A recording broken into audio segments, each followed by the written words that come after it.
Boy, was this mullet hard work.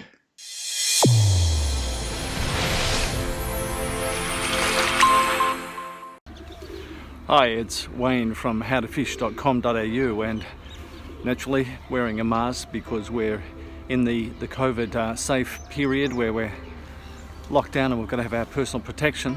So fishing within the metropolitan area, I've got the protective gear on, I've got wipes in my car, I'm making sure that I distance, so doing the right thing. Today I'm fishing at the Maribyrnong River and in Flemington. It's a nice overcast, well it's not overcast, it's actually foggy at the moment, but I hope it stays overcast. If it gets too sunny, I think that might slow the fish down a bit.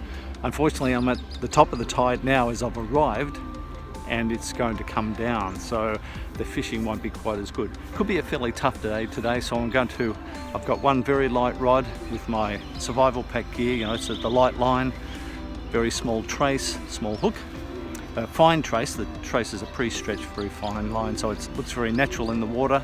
Small hook, there'll be small bait on that, and then another bigger rod with heavier line on it, a size 6 hook, and I'll have a bigger bait on that just in case there's something else. And what I did do when I got here is I threw out a couple of handfuls of burley. So while I'm actually just getting ready right now and setting up my tackle, I've thrown some balls of ground bait in, or burley in, just where I'm going to be casting to. And hopefully what that's doing is while I'm setting up, that's attracting the fish in. So I'm not going to be casting too far out, I'm only casting out as far as I can actually throw because I've already thrown that burley in and I want to make sure I land my bait over the top of it. So we'll see how we go today. It took a while, but I finally caught a fish. I caught a small mullet, which was great, but unfortunately it was the worst photography ever. I had my GoPro too high on my head and it didn't actually catch the fish until I was throwing it back. We've had a lot of rain lately, and what that does is it puts a lot of colour into the water.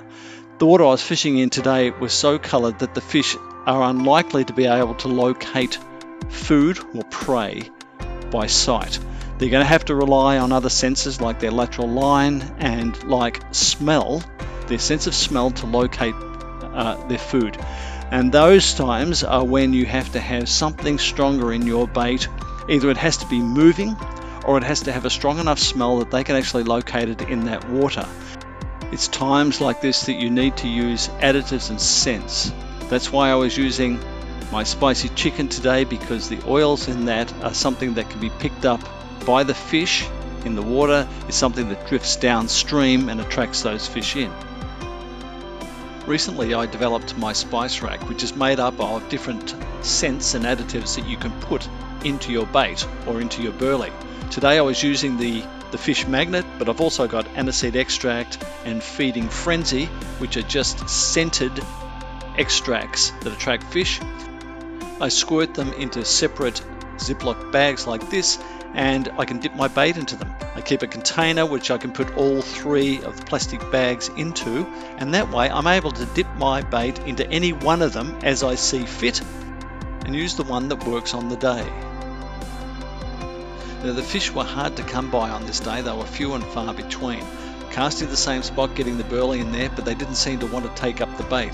So I kept dipping my bait in the fish magnet every time I cast out, so that it was refreshed with that.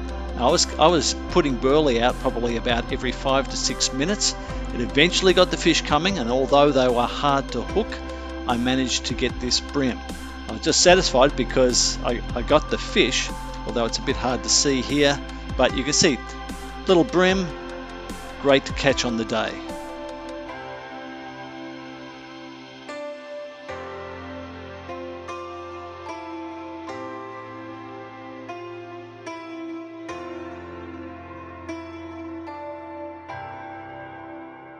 I started getting bites, but they were hard to hit, so I had to hold the rod. Here I'd hooked into another one, another little mullet that I got in, and it really was only having the scents in this water, I think, on the day that made the difference. So here, this is typical of the mullet that were around on the day, this size, but I can tell you that it was so hard that I was very, very happy just to catch stuff of this size. When you're on an estuary like this, there's no breeze whatsoever, the water is glassy, it is low tide, you've got a number of factors working against you, so you've got to have something in your favour.